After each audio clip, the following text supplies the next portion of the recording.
Congratulations, amazing believer, you've inspired me. You've inspired me to make a video at 3 o'clock in the morning when I should be doing an essay, just to respond to your video.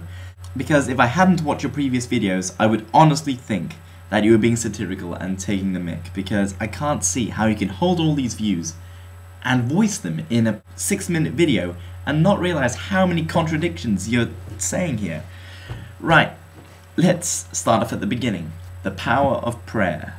In order for my prayers to work, in order for God to answer my prayers, I need to, as you say, prepare my fields, prepare the ground for God's prayer to work. And how do you prove this? You take a pencil, pray for God to snap it yourself, and then claim that this was God answering your prayer. Pardon me for saying this, but if you claim, and I assume you do, that you are an agent of your own free will, and that you have taken this pencil and you were the one doing the conscious effort of preparing the fields, in your case snapping it, by doing this you've actually fulfilled your own prayer.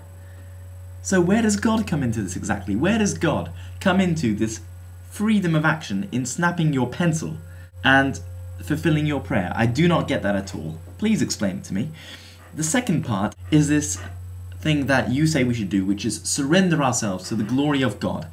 Do not interfere in His divine plan. He knows what's best for us. You say this having just talked about the power of prayer.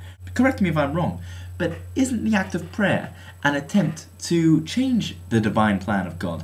To ask Him to do something for us that He has not already planned? Because surely, if it was in His divine plan to give us what we were praying for, then we wouldn't need to pray for it, because He would already give it to us. So that's something I don't get either.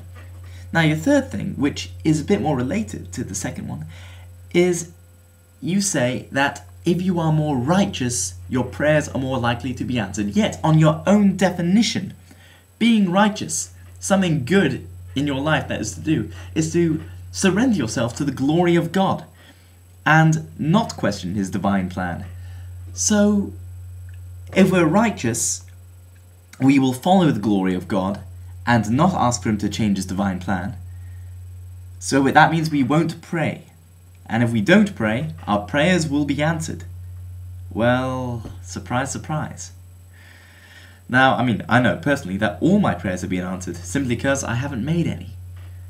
That is a truism if I've ever heard one. To summarize, how does prayer work if you are the one fulfilling your own will? Secondly, if God's divine plan provides for us all, and He knows what's best for us, why should we be so presumptuous in asking Him to change His divine plan for just something that we desire?